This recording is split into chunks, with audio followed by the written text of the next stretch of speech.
Ang ganda talaga dito sa tabing ilog mga kabady. Ang presko ng hangin. Maganda maglakad-lakad dito tuwing hapon. Diba? Oh, ganda talaga dito. Para kang mabubuhayan ba ng dugo. Dahil sa simoy ng hangin, ang presko. Ang ganda talaga dito mga kabady. Oh.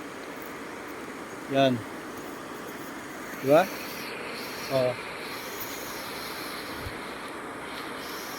Ganda talaga maglakad-lakad dito tuwing hapon.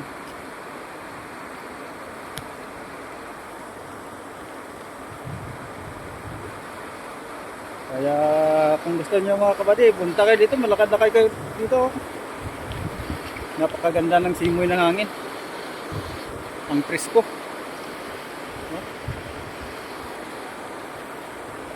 Diba? Ganda talaga.